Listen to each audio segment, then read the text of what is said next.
es lógico, pero no ocurre en la fenilefrina. ¿Por qué? Exacto, la vía de administración, doctor. ¿Cómo es este fármaco? Tópico. Tópico. Es local. Exacto. Vasoconstricción. Aquí. ¿Qué provoca este fármaco cuando yo prolongo los días de tratamiento? Bueno, lo indicado son 7 días. De repente no necesita 7 días, necesita 14 días. ¿Qué puedo provocar? Un aumento de la presión. Y esa presión que te va a llevar, ¿a qué te conlleva el seguimiento de esa presión localizada? Congestión nasal de rebote. A una isquemia. Epidemia de rebote. ¿Y esa isquemia cómo se traduce? Epidemia de rebote. Necrosis. Necrosis. Es por eso que la cocaína es un vasoconstrictor. ¿Y cuál es el efecto de la cocaína que un paciente que siempre se casa? La nariz empieza a necrosar, pierde. ¿Por qué? Porque vasoconstricción está generando y no está llegando irrigación a esto, ¿no? Doctor, ese daño de necrosis por la pérdida de oxígeno es mayormente por los alfa-2 también creo, ¿no? Sí, pero más en la zona, ¿no? Acuérdate que es alfa-1 cuando son más alto. Ahora, ¿por qué les digo esto? En la práctica en aula, ustedes van a hablar de la lidocaína, ¿correcto? Que es un anestésico local. Y también van a asociarlo a una epinefrina. ¿Se acuerdan que en su práctica han tocado ese tema? Ya, entonces, ¿han tocado o no han tocado? ¿Por qué estamos acá? Lo que pasa es que el jueves está feriado. Ah, no les digo entonces. Vamos. No, para que aprendan. Ya, listo.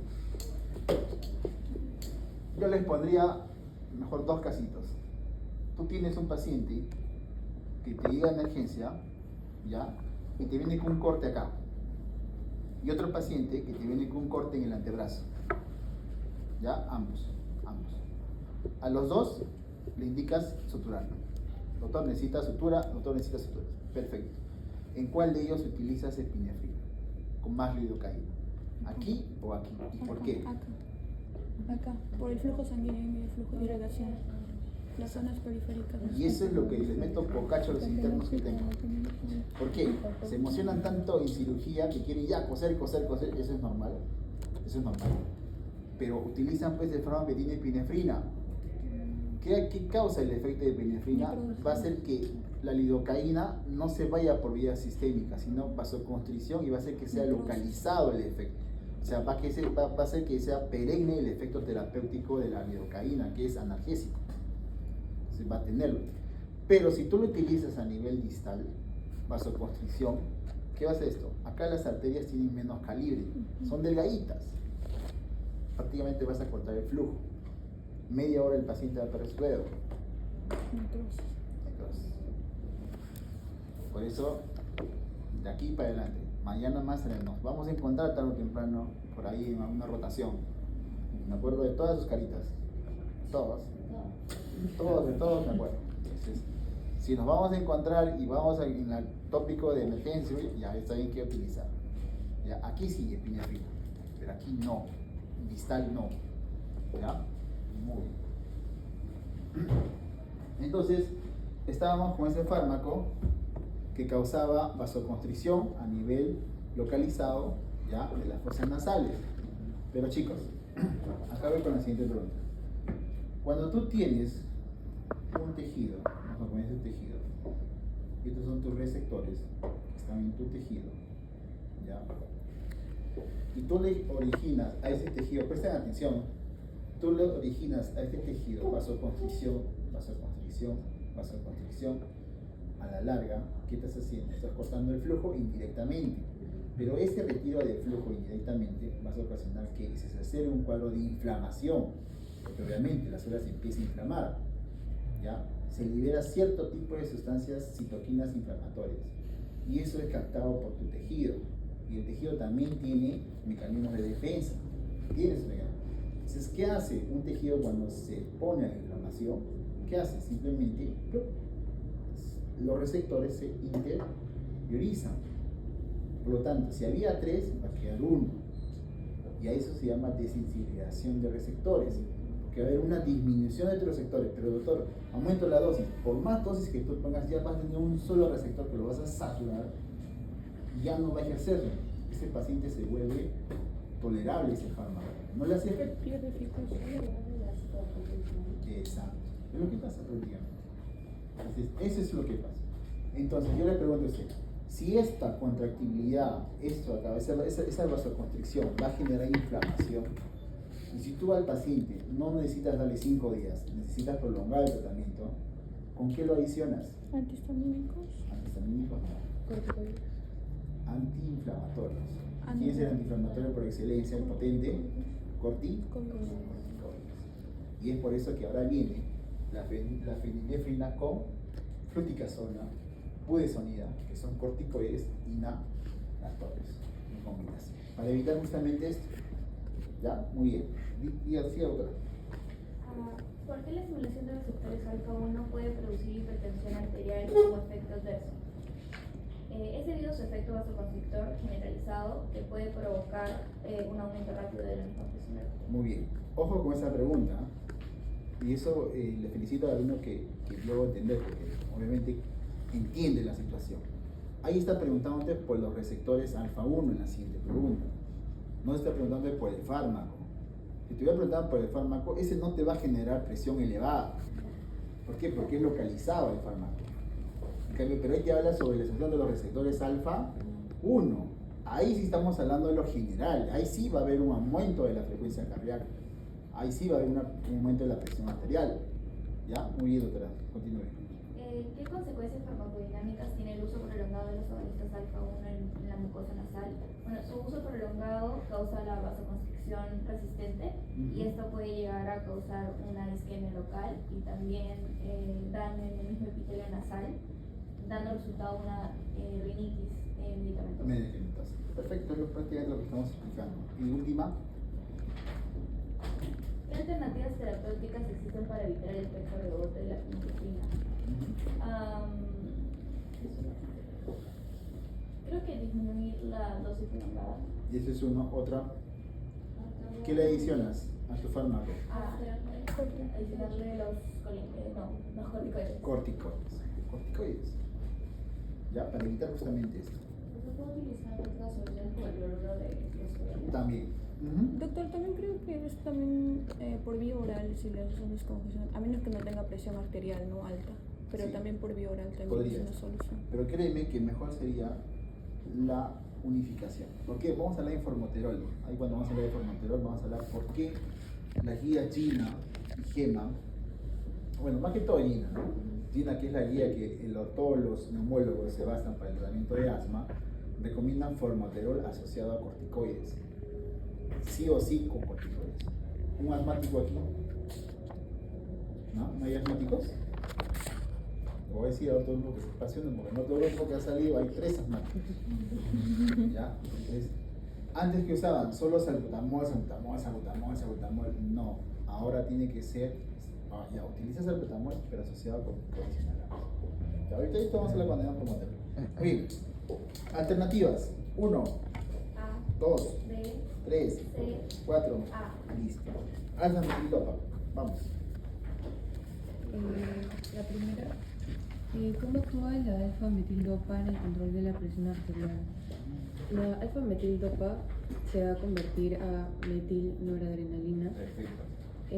la cual va a hacer su efecto a nivel de los receptores alfa-agonistas del bulbo raquídeo. Eso va a estimular, bueno, juntamente con la activación de receptores, a la inactivación de la adenilciclasa, lo que a la par disminuye el calcio intracelular, pero también induce la salida del calcio, del potasio, El potasio. lo que va a causar una repolarización y va a causar una inhibición de la actividad neuronal, lo cual se va a traducir a la inhibición de la liberación de norepinefrina. Perfecto. Noradrenalina, perdón. Noradrenalina. Mira, en su caso, del caso 2 de metildopa es una gestante, ¿no? Que Sí. tiene una presión elevada. ¿Cómo se dice eso? Ya, patológicamente, preeclampsia. Ya patológicamente, una preeclampsia. Si tú no corriges el estado de la preeclampsia, ¿cómo evoluciona la paciente? ¿A qué estado evoluciona? Eclampsia. Perfecto. Hay una evolución más, Si no corriges el estado de eclampsia, ¿cómo se llama? El último estadio mortal de esa evolución, de esa patología. Primero preeclampsia, esta se convierte en una eclampsia y esta se convierte en... es un síndrome.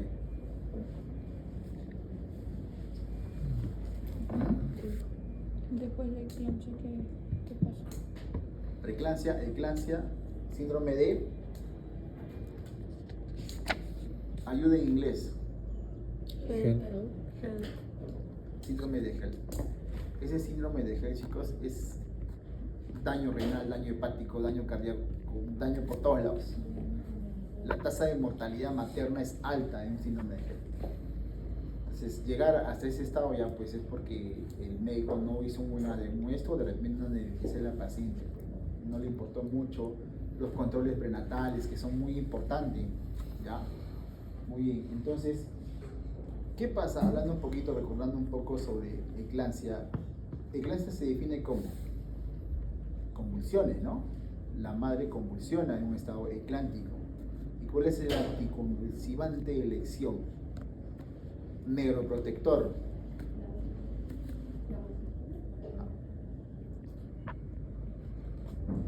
Utilizada en la arritmia de torsada de Points.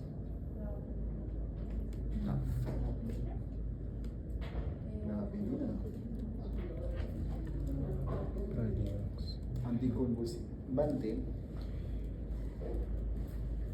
profiláctico todavía para la eclampsia. Comienza con SUL,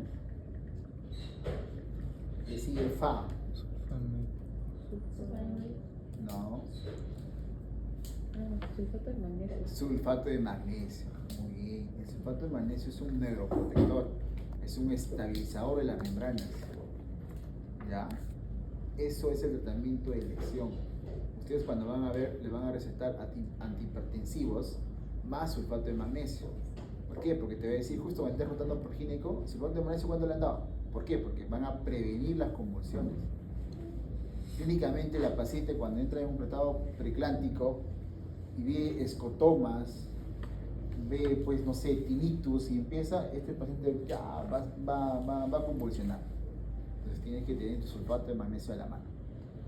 ¿Ya, chicos? Entonces, eso es con el alfa-metil-dopa. Les había dicho a ustedes, muy bien la autora dijo, ¿cuál es el principio activo? Alfa-metil noradrenalina. ¿Qué quiere decir? Cuando la presión se incrementa, ¿qué se ha incrementado? La noradrenalina, porque está haciendo ese efecto, ¿no? De vasoconstricción o vasorelajación. La noradrenalina hace vasoconstricción. Tú tienes que parar ese efecto. Doctor, tengo que parar ese efecto de la vasoconstricción por la noradrenalina. ¿Qué haces? Tienes que inhibir esta parte, ¿no? Tienes que estimular el alfa-2, que es una proteína inhibitoria, que va a provocar una repolarización, por lo tanto una inhibición de lo que es la liberación. Va a parar. Como les he dicho, si es noradrenalina, este tiene que ser una copia idéntica de la noradrenalina. Y ese es el alfa-metil-dopa, que se convierte en alfa-metil-noradrenalina. Oye, siguiente pregunta. ¿Por qué la activación de receptores alfa-2 centrales produce la sedación como efecto adverso? Porque, bueno, había visto que también va a activar los receptores alfa-2 en el locus, en un locus que se llama locus coeruleus. Claro, o sea, en el sistema reticular activador, así y nomás. va a disminuir el sistema reticular, el cual se encarga de la alerta, y disminuye el estado de alerta de la paciente, lo que causa sedación. Perfecto. 3. ¿Qué ventajas tiene el alfa-metil-dopa en el tratamiento de hipertensión durante el embarazo? No tiene relación con efectos teratogénicos y tiene un buen perfil de seguridad. Perfecto. 4. ¿Qué precauciones debe tomarse para evitar la hipotensión postural con el alfa-metil-dopa? Había visto que era la regulación de la dosis, o sea, iniciar con dosis bajas. Y pues cuando la paciente se vaya a incorporar en la cama, pues lo tienen que hacer lentamente. Bien. Funciones múltiples. 1E, 2A, 3D, 4D. Muy bien. Dobutamina. Vamos. No calor, ¿no? A ver, dobutamina. ¿Cómo actúa la dopamina en el miocardio en pacientes con insuficiencia cardíaca?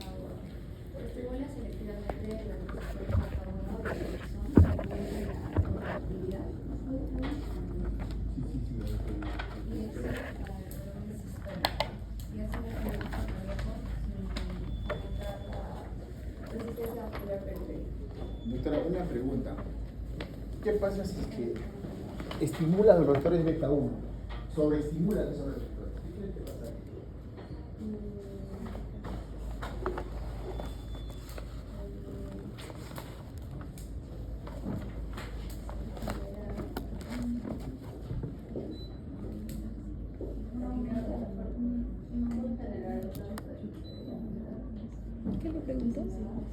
¿Qué le preguntó? ¿Qué le preguntó? ¿Qué le preguntó? ¿Qué le preguntó? Una hipertensión ¿Qué hace la beta 1? Una hipertensión. Ya, muy bien. y bueno, obviamente el Por el aumento Otra de la cosa. frecuencia cardíaca Ya. Esa taquicardia sinusal. que se incrementa, ¿en qué se vuelve?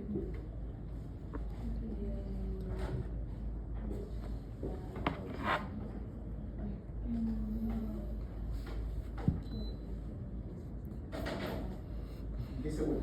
Taquicardia sinusal o Estoy arritmia. sobreestimulando, doctora, a estos nódulos. Arritmias, perfecto. Una sobreestimulación, obviamente no sinusal, va a originar tipos de arritmias. ¿Ya? Y eso está claro en sus efectos adversos, produce arritmias. Pero la pregunta es, ¿qué tipo de arritmias? Supraventriculares. ¿Qué arritmia conoce, doctora? Lo que se le venga a la mente.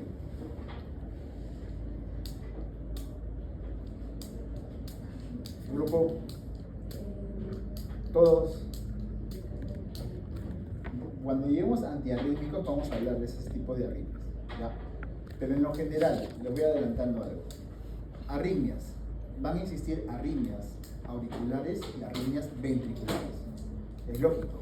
¿Por qué? Miren acá. ¿Qué tipo de arritmias serían estas? Auricular. Auriculares. Y aquí, Ventriculares. la pregunta es, ¿qué tipo de arritmia te va a dar la dobutamina? Auricular. Auriculares, pues chicos, aquí. Por eso que los auriculares son estos dos. Taquicardia paroxística supraventricular y fibrilación, Auricular. ¿ya? Es la que te puede ocasionar la dobutamina. Estas dos. Taquicardia ventricular y fibrilación ventricular, ya estoy abajo. Ya estoy aquí. Y las arritmias van de aquí hacia aquí. Van con esta dirección, de aquí hacia aquí. ¿Qué quiere decir esto? Quiere decir lo siguiente. Si tú tienes una taquicardia paroxística supraventricular, que es la primera, esta puede evolucionar, empezó aquí. Y si tú no corriges esa arritmia, esta de acá va a empezar a irse al ventrículo. Entonces, esta puede llegar a convertirse en una fibrilación auricular. Todavía está ahí. Por eso que ustedes en el EKG, por ejemplo, van a ver así, ¿no? Van a ver así. Van a ver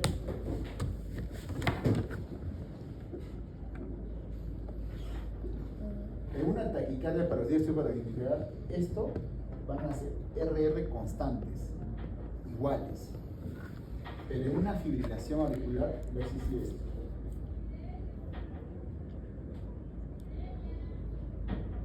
Inconstantes. ¿Qué quiere decir? RR irregular. Así de sencillo, chicos. Así de sencillo. En el EKG vas a ver RR regulares en una taquicardia supraventricular. Y en una fibrilación auricular van a ser ¿qué? Mira, aquí está grandecito, chiquito, grandecito, chiquito, grandecito. Irregulares. Doctor, estos acá van a originar ¿qué? Van a pasar a una taquicardia ventricular. ¿Qué quiere decir? Que ya el problema está por aquí. Ya está a nivel de los ventrículos. Por lo tanto, un antiarrítmico, que su mecanismo de acción sea aquí, ¿me va a ayudar mucho? No. No. Tengo que buscar un antiarrítmico que también llegue, pues, no sé, pues a las células de Purkinje, ¿no? Existe eso. ¿De qué estamos hablando? De la amiodarona. Ese es un antiarrítmico de amplio espectro. Ese lo para porque lo para. Y si eso no lo para es porque el paciente está muerto. Así de sencillo. ¿Ya? Muy bien. Después de esto, ¿qué existe? La fibrilación ventricular. Y esto, chicos, taquicardia ventricular, todo eso, va a pasar a la fibrilación ventricular y por último, ¿cuál es? Asistolia. ¿Qué es asistolia? Ustedes han visto así pues el monitor, ¿no? Ya, ese es asistente. No hay actividad eléctrica. A ello se le llama asistólico. ¿Qué quiere decir? Que el paciente entró en paro, ¿no? En paro. ¿Qué hace? Defibrilación, todo eso. Muy bien. Pero aquí, cuando la pregunta del examen, por ahí te dice, ¿qué tipo de arritmia puede ocasionar una sobreestimulación de los receptores? O te lo pueden poner, por ejemplo, ¿qué tipo de arritmia puede originar dobutamina cuando damos a dosis altas? Supraventricular. Todo lo que veas claves auriculares es la clave, lo que ocurre. Ahora un poquito recordando anatomía, porque ustedes ya no llevan, ya pasaron anatomía, ¿no? Aprobaron con 19. Muy bien. Si acá existe, al nivel de la aurícula derecha, acá existe contractibilidad por los nódulos, mi pregunta es, ¿quién contrae a la aurícula izquierda? Hay unas, Hay un as. sí, son uno, ¿Cuál dos, es? siete, vaya. ¿Cuál es ese as? Comienza con B. El as de Bentley, Bachmann. Maxman. ¿Ya? El as de Bachmann es el que lleva pues la parte del impulso a la izquierda. ¿Y por qué quiero hablar de este as de Bachmann cuando vimos antiarrítmicos? ¿Por qué tengo que hablar de esto? ¿Por qué? Porque este as va a tener implicación en un tipo de arritmia llamada fibrilación auricular. Chicos, ustedes por anatomía vieron las orejuelas cardíacas, auriculares en este caso, derecha e izquierda, ¿correcto? Hicieron. ¿Y cómo anatómicamente, cómo se diferencian estas orejuelas? Son lisas. Bicúspide y tricúspide. No, Sí, orejuelas, no, que son- orejuelas. Los gorritos. Las orejuelas. Ah, Esas son valvas, válvulas, pero yo dije orejuelas. ¿Nunca han visto orejuelas? Sí. Ya. Más o menos tienen esta noción. Pero anatómicamente, ¿qué observan? Este es derecha y este es izquierda. ¿Qué observan anatómicamente? menor músculo. Ahí. No, ya. Muy bien. ¿Qué Músculo observan? cardíaco. Doctor, veo que el tamaño aquí es mucho más grande que aquí. Perfecto. ¿Y qué pasa aquí? Cuando existe una fibrilación auricular, que ya es acá, en una arritmia ocurre una despolarización de las fibras de los músculos. Todas las células quieren despolarizarse, todas, no hay un orden, todos están por todos lados. Eso va a originar que la sangrecita, que supuestamente debería tener un flujo correcto, todo eso, se ponga aquí, se meta a esta orejuela izquierda. Y por lo que es más estrecha, más angosta, esta no va a poder salir. ¿Y qué va a pasar con la sangrecita? Se va a acumular. Se va a quedar ahí. Y cuando tenemos sangre estancada, ¿cómo se llama eso? Éstasis sanguínea. Perfecto. Entonces, ¿qué va a pasar con ese coágulo? Ya lo dije. ¿Qué va a pasar con esa sangre? Se va a coagular. Eso se llama hipercoagulación. Éstasis sanguínea. Hipercoagulación. Porque la hipercoagulación provoca inflamación. Inflamación. La triada de Virchow, pues chico, la triada de Virchow. Bien, la triada de Virchow. ¿Y qué va a originar esto? Va a originar este tipo de cosas. Si estoy hablando de trombos, aquí a nivel de esta fibrilación auricular, es lógico que en el tratamiento de esta arritmia, ¿qué tengo que utilizar? Anticoagulantes. Es la única arritmia que sea anticoagulante, porque forma trombos. Es la única. ¿Ya? Esto lo vamos a tocar mucho más profundo. ¿Por qué?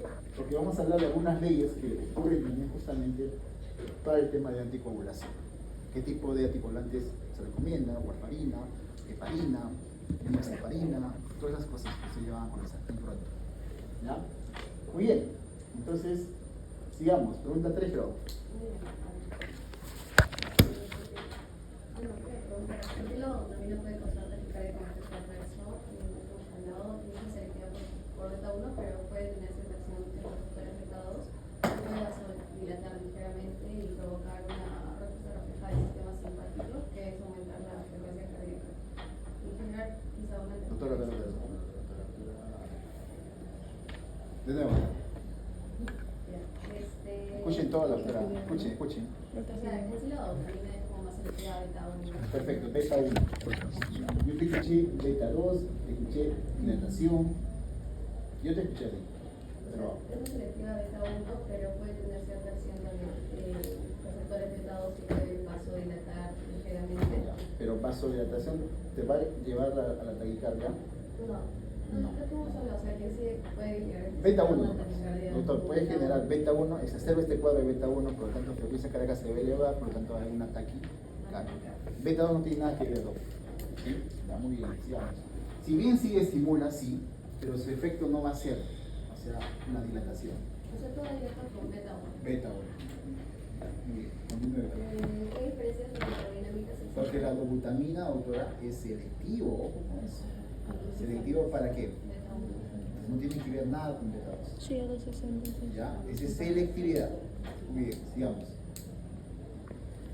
¿Qué diferencias farmacodinámicas existen entre dobutamina y dopamina en pacientes con disfunción ventricular? De lo que vi más o menos es por ejemplo, que la dobutamina puede, en el efecto del corazón, podría aumentar la contractilidad y frecuencia cardíaca, y en la dopamina, es en similar dosis, puede generar un riesgo de vasoconstricción, quizás, entonces algo. Entonces, la dopamina va a depender de la dosis. ¿Cómo se le dice eso? Dependiente. ¿Ya? Dependiente de dosis. Miren, chicos, la dopamina, ¿se mira? No chilota. La dopamina, ¿se ve? Sí, ¿no? Ya, la dopamina a altas dosis se comporta como vasoconstricción. A mediana dosis, ionotropismo posi, y a bajas dosis, hormón esa es la dopamina. ¿Ya? Y otro, por su efecto de que no es selectivo, la dopamina va a actuar donde realmente quiere actuar. ¿Ya? Muy bien, sigamos, otro. ¿Qué precauciones deben considerarse con el uso de dopamina en pacientes con antecedentes de arritmias? Como la dopamina puede aumentar la excitabilidad cardíaca, puede generar taquiarritmia, como hemos hablado, y se debe considerar, por ejemplo, el monitoreo cardíaco continuo, una reserva de las dosis, evaluar si hay un uso de otros fármacos y si tener disponibilidad de arritmias. En general, produce arritmias. Hay que tener mucho cuidado. Como acabamos de ver ahora. Siguiente. Y ahí son las. Ya, dime esa altura. Dime, o sea, la respuesta. No me digas A, no sé para qué me acuerdo. Uno, estimular los receptores beta 1 en el miocardio. Perfecto. Dos. Practicar sin usar barreras supraventriculares. Ya, muy bien. Diferencia clave entre la dopamina tiene mayor efecto inotrópico sobre ciertos receptores. Muy bien. Y reconocer monitorea continuado de y Las arritmias en su clasificación, no voy a aprovechar. ¿Qué quiere decir? Arritmias supraventriculares. Lógico. Supraventriculares. Arritmias auriculares. Arritmias ventriculares. ¿Ya? Listo. Caso siguiente. ¿Qué caso sigue, chicos? 4. ¿Qué sigue? Mujer de 48 años con asma persistente moderada en tratamiento con formoterol inhalado 12 ¿cómo se llama? Cada 12 horas. 12 miligramos cada 12 horas asociado a budesonida. Refiere a disminución de la crisis, pero también temblores finos en las manos. ¿Cómo actúa el formoterol en el tratamiento del asma y por qué tiene efecto prolongado? Bueno, yo no lo terminé, pero puse aumenta el AMP cíclico y activa la proteína quinasa que inhibía a la cadena ligera de miocina, que es la que desencadena la contracción, y también por una inserción en la bicapa lipídica de la membrana plasmática. Bueno, no sé si está bien. Sí, también. Muy largo. Sí, muy largo. Toda la cascada. Sí. Primero tienes que decirle, ¿el formoterol qué es? Es un agonista beta 2. Es un agonista beta 2. Por lo tanto, tú tienes que irte al lado bronquial, ¿no? Beta 2. ¿Cómo darle formoterol si no tengo ricolina a una gestante? Imagínate que venga una gestante a tu serum. y está con 30 semanas de gestación. ¿Ese que es? Amenaza de parto pretérmino, ¿no? Está con contracciones. No tienes Vitodrina. ¿Qué le das a la paciente? Mira, sabiendo el mecanismo, me vas a poder decir, si sabes, no tienes Vitodrina. ¿Qué le das a la paciente si tiene, no sé, pues una infección, digamos, si tienes una amenaza? Doctor, van a hacer un bebito de 30 semanas en tu serum. Te vas a convertir en un neonatólogo. Vamos, ¿qué haces? ¿Cómo dices, Dios mío, tengo que parar esas contracciones? Dar un antagonista. Agonista beta 2. Y tú eres asmático. Y tú tienes tu salbutamol. ¿Qué haces? ¿Qué dijo? ¿Podría ser? Pero. A ver, presten atención, por eso, para ya no. Presten Embarazo atención. preterino. Tienes una paciente en tu serum de 30 semanas de gestación. Correcto. Llega a tu posta y viene con contracciones. Te dice, doctor, no sé, me siento contracciones. Doctor, siento que se está contrayendo. ¿Cuántas semanas? Calculas 30 semanas. No tienes tocolíticos, que es lo ideal, ¿no? No tienes. ¿Cómo lo harías? Eres asmático. Utilizas tu inhalador. Utilizas salbutamol, también te voy a decir, es más baratito. No sé, se le daría. O es no, agonistas beta 2 para relajar. Exacto. ¿Te das cuenta? Creo que es más específico la terbutalina. Terbutalina, claro, pero no tienes, imagínate, no tienes. Estuvimos en el caso de que no tienes la vitodina, no tienes terbutalina, no tienes. Y quieres parar las contracciones. Igual un beta 2 o Un beta 2. Tienes salbutamol. Entonces, ¿te das cuenta? O sea, sí lo puedes llegar a controlar dándole salbutamol. Pero hay que controlar su frecuencia cardíaca. ¿Por qué? Porque date cuenta que el salbutamol, ¿qué va a hacer también? Va a incrementar su frecuencia cardíaca. A pesar que puedes hacer un esto, pero puedes incrementar. ¿Ya?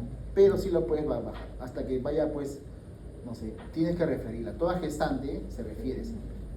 Más si tiene amenaza de parto. No te atrevas a recibirlo. Tratas de nomás controlar la situación. Y si no tienes, ¿la fuiste? Si no tienes, o sea, no tienes ni salbutamol, no eres asmático, no tienes nada, doctor. Te persinas. No se me ocurre. Y le invocas a Jesucito. No se me ocurre nada. ¿Qué creen que harían ustedes?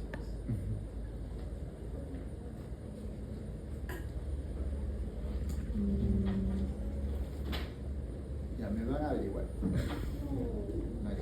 Sí, tienen que averiguar. ¿Qué harían si no tienes nada? Solamente les digo que es algo tranquilamente se consigue en una bolsa.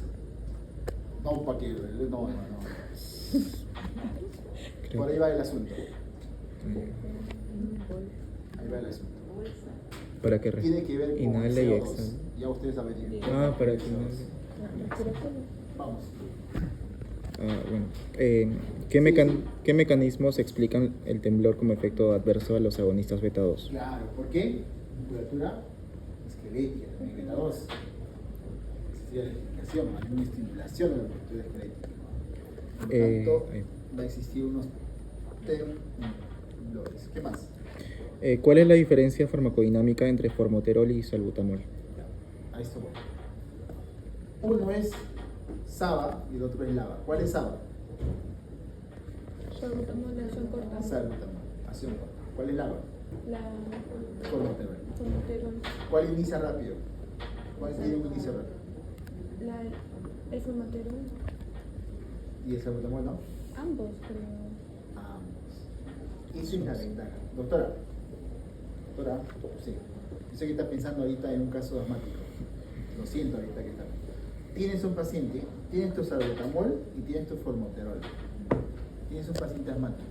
Mira, tienes tu salbutamol y tienes tu formoterol. Tienes un paciente asmático.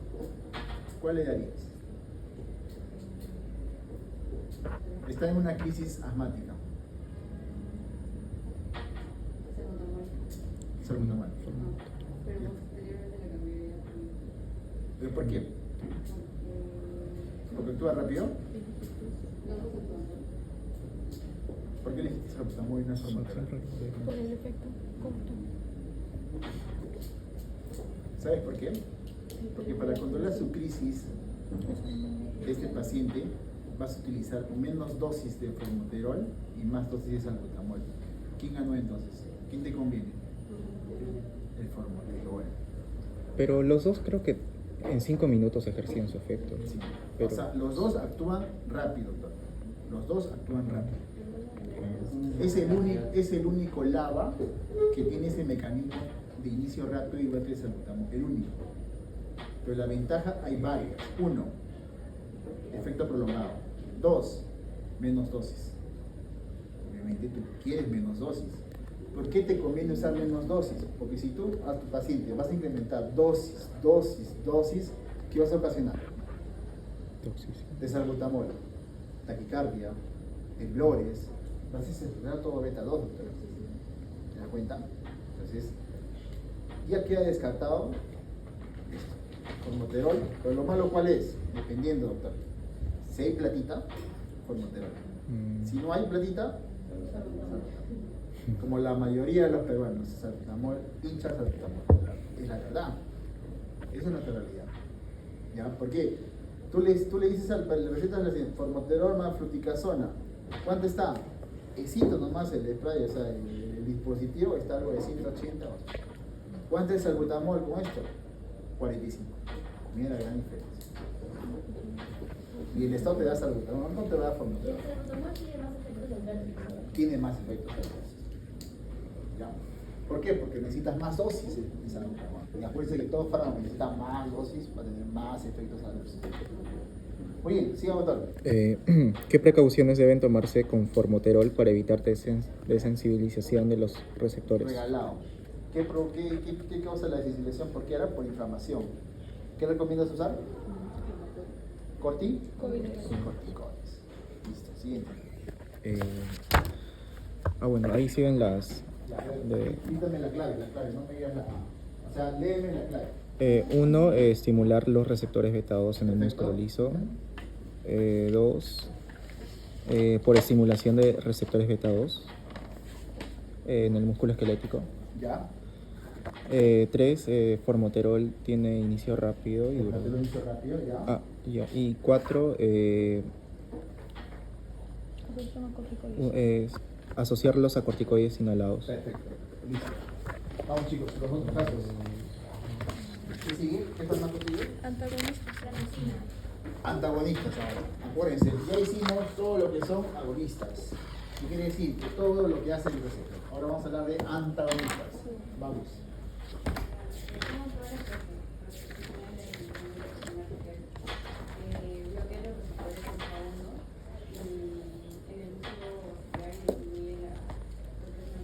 Perfecto.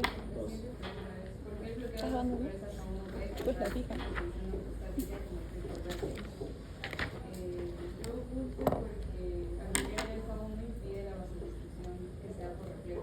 ¿Y tú necesitas vasoconstricción? Sí, necesitamos. Para aumentar la presión ¿Por qué? arterial. Porque no tenemos vasoconstricción.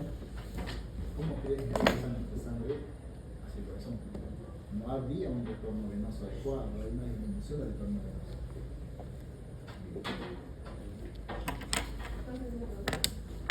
¿Qué diferencia existe entre la paracetamol y otros antidepresivos respecto a su acción terapéutica cardíaca? Que la paracetamol es selectiva al fondo. A la zona sí también, sí. Y produce un aumento del proceso cardíaco.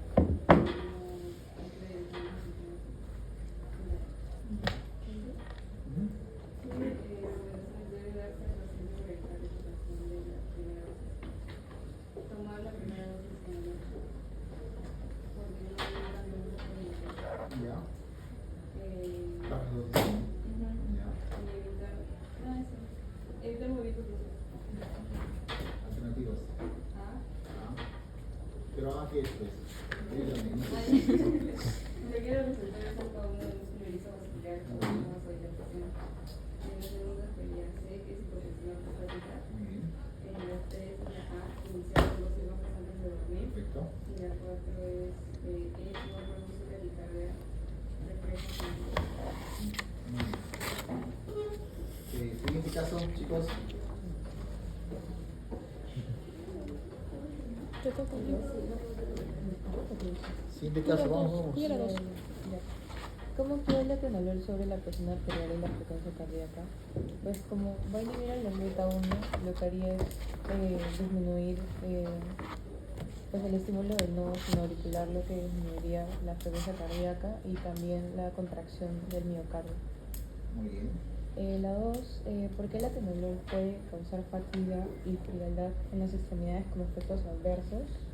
La causa de fatiga la vi porque disminuía básicamente lo que es el gasto cardíaco, entonces va a disminuir lo que es la perfusión y La con ello perfusión, exactamente. va a aumentar la fatiga. Ujú. Y lo de las manos frías es porque va a haber una vasoconstricción refleja o disminución de flujo por la menor actividad de cada uno. La 3, ¿qué ventajas tiene el uso del beta 1 selectivo frente a un beta bloqueador no selectivo en pacientes asmáticos con EPOC? Bueno, el beta 1 selectivo no va a bloquear el beta 2, entonces no va a inducir broncoconstricción. Y la 4, ¿qué precauciones deben tomarse al suspender bruscamente el atenolol en pacientes con enfermedad coronaria? Se dice que no se puede suspender bruscamente porque puede ocurrir un efecto rebote por hipersensibilidad a catecolaminas, lo que podría causar riesgo de angina o infarto. Ya, muy bien. 1, La 1, enano. E, 2, A, ya. 3, C, ya. 4, A. ah, perfecto. Propranolol. Vamos, chicos. ¿Cómo actúa el propanolol sobre la frecuencia cardíaca del sistema nervioso? En este caso, realmente, el propanolol es un agonista beta 1 que actúa sobre el corazón, perdón, agonista beta 1 que en este caso podría ser el corazón, y beta 2 que lo toman sus sanguíneas. Disminuiría en este caso la frecuencia cardíaca, la condición de impulso eléctrico cerebral auricular. Y en el sistema nervioso central, obviamente, sabemos que el propanolol es un lipofílico, entonces va a poder atravesar la barrera encefálica y obviamente va a actuar sobre, bueno, más que todo en el tema de reducción de ansiedad y de reducción de la migraña en este caso,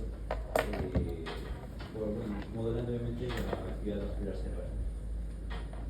Sigue. Pregunta 2, ¿por qué el bloqueo de receptores beta 2 puede causar broncoconstricción en algunos pacientes? Pues los receptores beta 2 están en el músculo liso, obviamente los bronquios, estos activados se relajan en el músculo bronquial y liberan los bronquios. Al bloquearlos solamente impide la relajación, o se provoca una contracción del músculo bronquial y genera una vasoconstricción. Muy bien. 3. ¿Qué ventajas tiene el propanolol sobre el tratamiento de migraña y ansiedad? Obviamente en migraña se va a estabilizar el tono muscular cerebral y disminuir la sensibilidad de estímulos que los encadena, y en ansiedad obviamente disminuir los síntomas que no tienen los temblores, detectar la sudoración, obviamente como antagonista de también beta 1.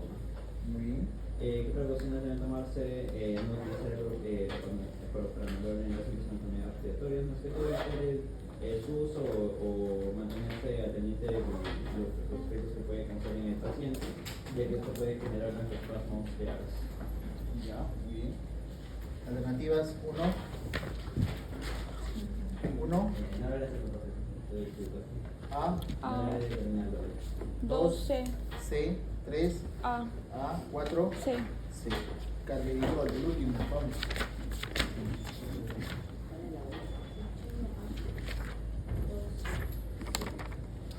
Vamos, chicos. ¿Qué es el carvedilol? Hombre de 65 años. No, no, ya, a ver, la pregunta de frente. ¿Cómo actúa el carvedilol sobre el sistema cardiovascular al Ya. bloquear? ¿Qué es el carvedilol, doctor? Es un antagonista que Antagonista no selectivo. Alfa 1, Alfa Alfa 1 y beta beta 1. 1. beta 1. Correcto, mira. Alfa 1, beta Beta 1. 1. Mira todo lo, o sea, lo contrario a todo lo que va. Ya vamos. ¿Por qué el carvedilol puede causar hipotensión postural con efecto adverso? Hasta ahí me quedé. Por su efecto vasodilatador, pues. Por su efecto vasodilatador en alfa 1, que disminuye el tono vascular y provocando lo que es el descenso brusco de las presiones arteriales. 3. ¿Qué ventajas tiene el carvedilol frente a otros beta bloqueadores en pacientes con insuficiencia cardíaca? Ya. ¿Qué ventaja?